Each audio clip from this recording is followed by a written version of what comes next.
apakah ini pemilu pertama?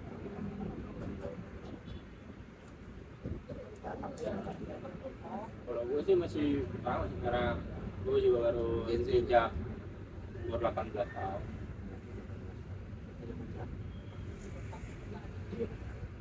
Baca. Belum. Gimana pendapatnya? Kan kalau zaman dulu sama sekarang kan beda. Kalau sekarang kan lebih terbuka, lebih gampang mengakses informasi.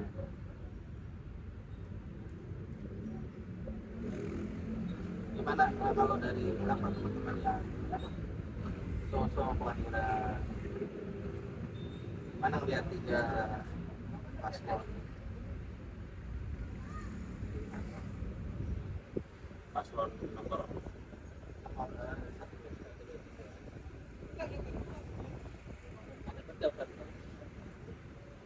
kalau nomor 1 sih kayaknya dia asal ngomong aja tadi. Dia asal ngomong ya, tapi nggak ada gerakan gitu. Dia kan udah ngedirikan sekolah vokasi. Iya Pak. Namanya SMK Negeri Wajak.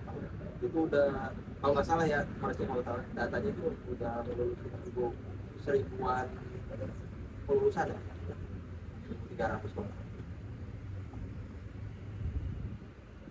Begitu ya, cuman sih nggak disclaimer ya, ya kita by data aja kan, kalau emang benar kita validasi kan. Kalau yang di Jateng benar ya. Terus kalau yang nomor 1 siapa? Anis. Mas Anies. Iya. Oh, sorry, Mas Ganjar. Mas Ganjar yang dia kan dia bilang ada yang mendirikan sekolah vokasi.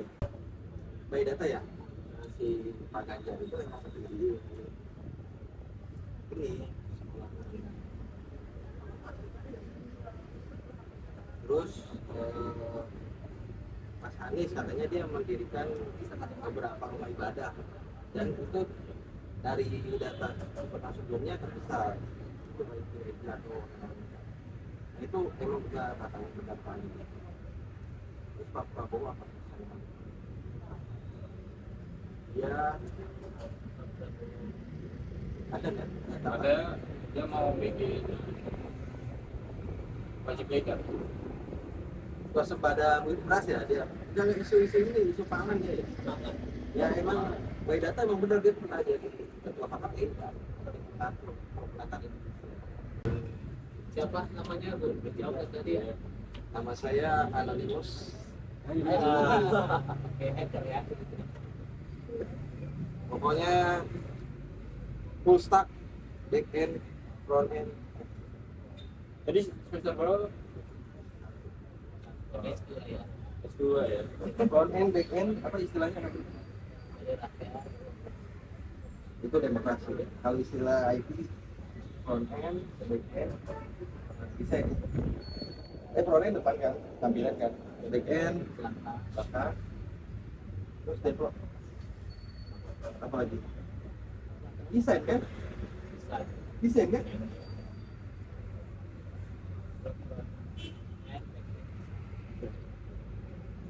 Oke, masuk. Thank you ya. Kita Ya. aku. Thank you ya, Mas Anibus.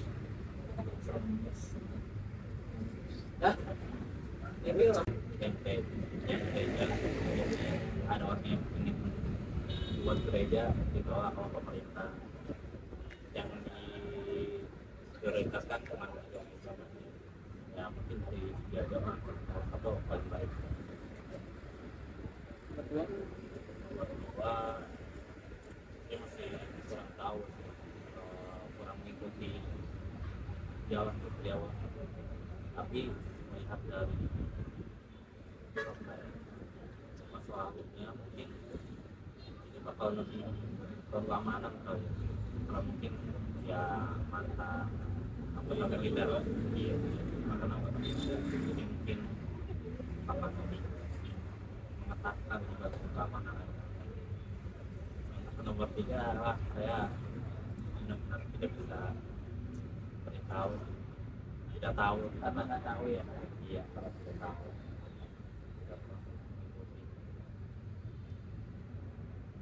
Eh, kalau dari gue sih nomor satu itu kan sebenarnya tiga-tiganya tuh bagus ya buat TNI. Ya karena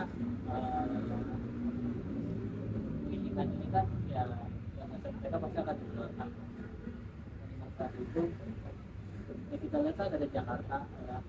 Jakarta kan dia yang ngurusin lagi ya, Pak Anies sama Mohaimin ya. Itu benar tadi lebih ke religi ya, ke agama yang akan di gereja. Kalau nomor dua Pak Prabowo sama Gibran itu kita udah tahu rekam Pak Prabowo kayak gimana. Dia udah nyapres 2 kali ya, dan mungkin kurang beruntung aja ya karena ya selalu kalah kayak cuman kalau dari visi misinya itu bagus karena dia benar tadi dan TNI juga netral ya, terus mantan Menteri Pertahanan juga, jadi otomatis lebih paham lah terkait amanah negara.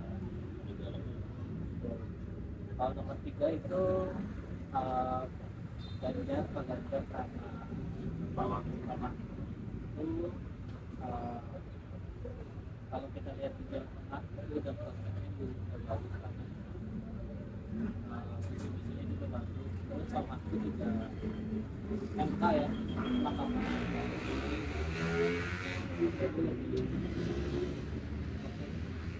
ya, tiga-tiganya bagus, akan memajukan negara kita dan juga sesuai pilihan kita. Kenapa juga yang juga lebih Itu kalau buat pemilu ya, kita ini kan baru pertama kan ya, ya dulu sama tuh ya. Lo baru pertama milih juga kan apa udah? ya nomor pertama kali. Kalau gua kan udah sempat tahun kemarin, putaran kemarin kan gua sempat milih juga. Kenapa? Ya karena ya jujur sih emang milih karena ya tadi pasangannya kan tahun kemarin itu 2 doang ya, Iya, Pak sama Jokowi sama Prabowo. Jadi cuma 2 secara perhitungan pun ya setengah. Kalau berdua doang kan nggak akan ada putaran selanjutnya kan, karena syaratnya itu kan 50% suara dari masing-masing pasangan. Ya kebenaran kalau Jokowi ya kita sih pilih sesuai sama gagasannya mereka.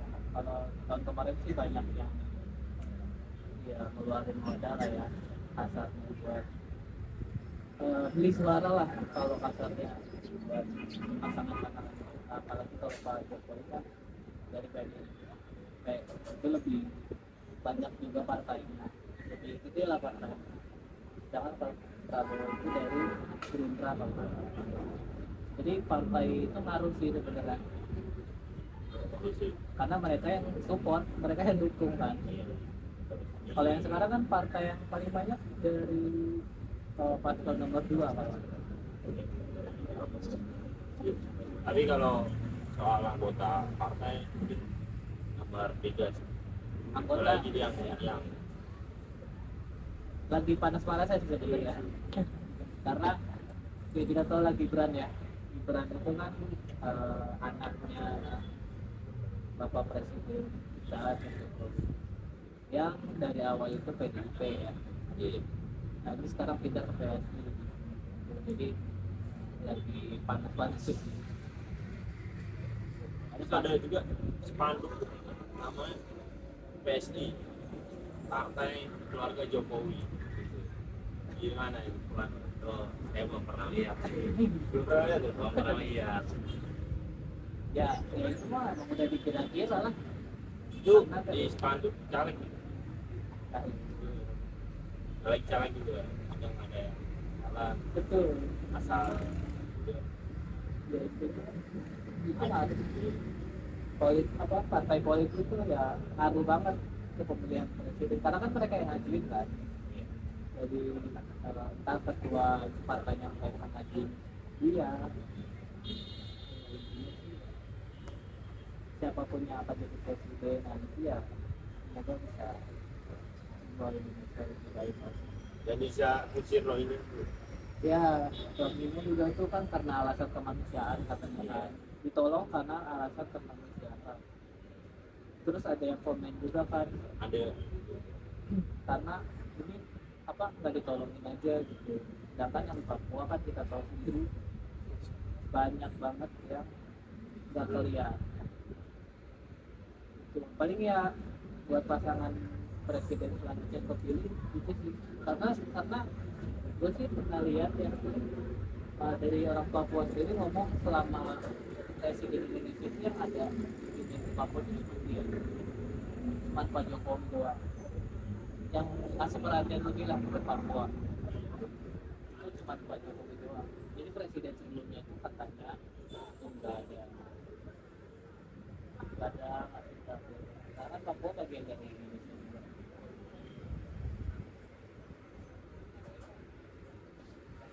Kalau announcement-nya sedikit orangnya orang itu masih agak habis pikir sih gue sih benernya. Iya. Tapi kalau kita ngomongin masa depan nih, saya sih si nomor 1 nih, dia nggak setuju dia kalau untuk kita pindah ke IKN. Iya. Kalau dia jadi presiden sih gimana? Mau gagalin IKN? Kalau IKN itu kan udah hampir selesai ya. Iya, bisa. Proyek di IKN itu udah hampir selesai. Kalau tidak gagalin, nggak mungkin sih. Kayaknya nggak Bisa dipilih ya, kalau gagalin ya mau hambur-hamburkan dana. Iya. sebenarnya ada beberapa partai sih yang nolak juga, cuman ya balik lagi dari presiden, dari orang nomor 1 Indonesia itu yang minta buat IKN, dan udah berjalan juga kan, jadi ya nggak akan bisa batal kalau nomor 1-nya menang. Kalau enggak ya tetap lanjut juga.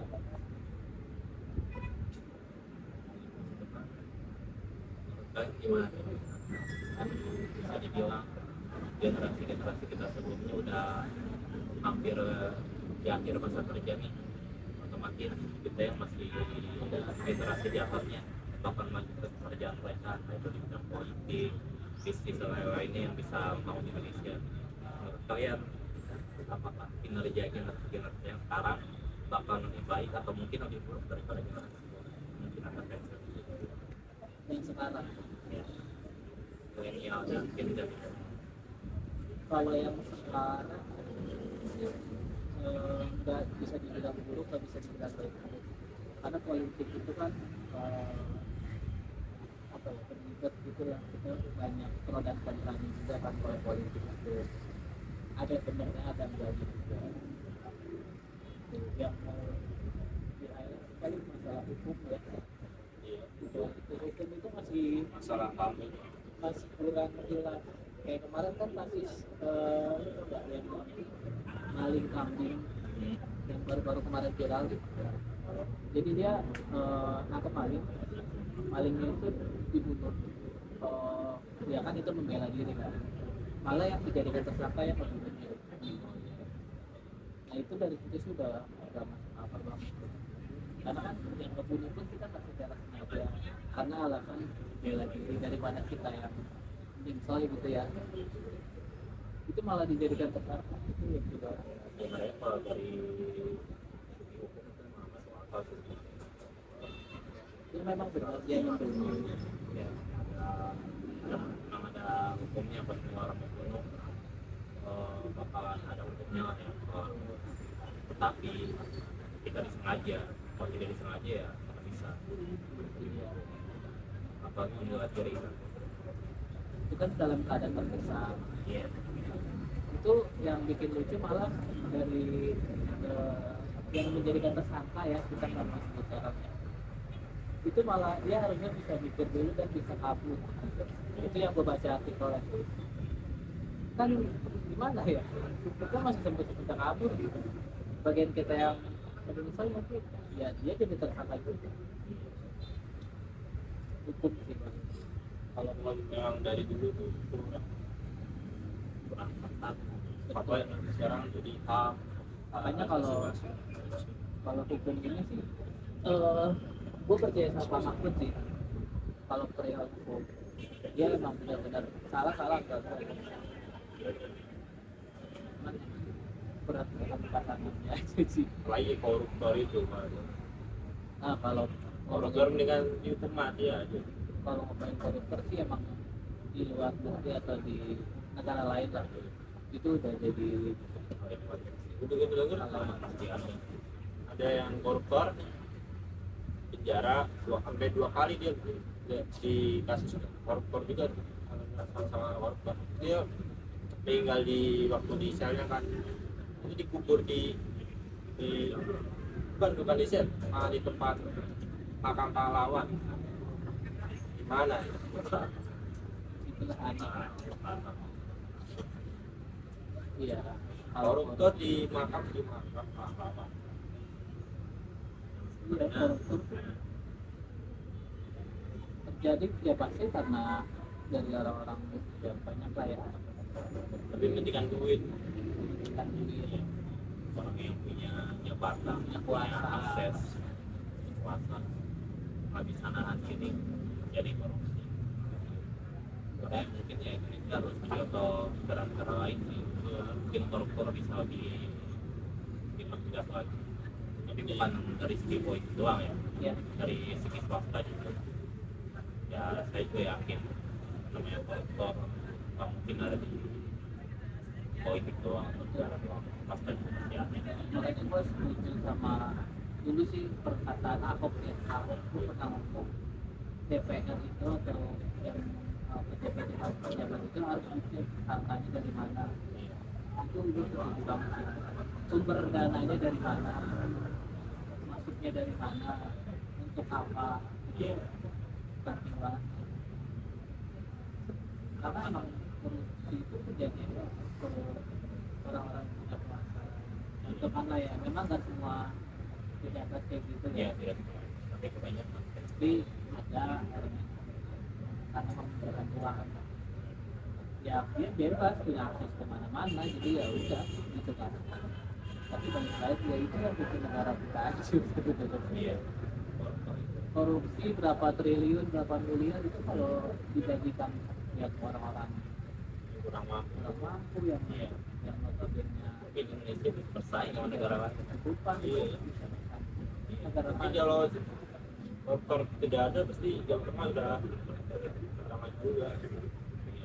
ya, Jadi kita lebih tahu kita kalau Jawa Tengah itu masih kurang. Ada juga masih di Jawa. itu ditindak lah kalau bisa ya, atau yang terpilih selanjutnya itu koruptor tuh harus diperhatiin, jangan dikasih enak gitu. Ini udah Kalau bisa dihukum mati ya itu. dihukum mati tuh ya tujuannya biar jerah lah ya. Jadi orang yang mau melakukan hal itu juga masih mikir-mikir gitu. Kalau gua ketahuan ya itu bisa mati lah gitu. Itu memang harus dilakukan. Kalau di negara lain, apalagi di Arab ya. Kalau Arab itu kan bukan ditembak mati, kalau dia itu diborong. Apa mengharap? Diborong. Jadi kepalanya ditutup ditutup sih. Itu untuk koruptor tuh. Ya tadi pemilu ya poinnya sih harapannya siapapun calon yang akan terpilih ya, kita semua ya akan memajukan Indonesia bisa. Jangan malah dulu. Dan kita nggak boleh golput dari kata komis. Terus masalah Rohingya ya, Iya. itu ya diharapkan kepada netizen juga sih. Jadi biar pesan yang dirasain sama kita tuh sampai ke yang orang yang berwenang. Makanya Aceh udah benar itu nggak mau nampung dia. Tinggal dari kita kan ada menteri pertahanan itu pada ditindak. Ya harus tindak dia. Betul. Ya, Dikembalikan lagi ke negara asal. Terus masalah politik itu rumit, banyak pro dan kontra. Jadi harapan kita poin-poin yang menjadi kontrak itu jangan sampai ada lagi di tahun depan lah ya. Terus bikin Indonesia lebih baik. Ya kalau koruptor ya itu udah kesalahan yang fatal ya. Merugikan negara jadinya. Dan korupsi itu nggak sejuta ya, ratusan miliar, bahkan ada yang triliunan, dan baru ketahuannya setelah beberapa tahun. Itu kan udah kemana aja gitu. Ada cerita kalau kepala ketua KPK korupsi juga Pak. Tuh, itu juga ada ya. Itu ketua KPK loh, orang yang dipercaya. Iya. Jadi yang membasmi orang-orang yang korupsi, dia ikut korupsi. Itu kan aneh. Jual dulu Pak. Di luar udah habis Fitri. Itu ya, jadi ya pembantu. Oke, selesai ya.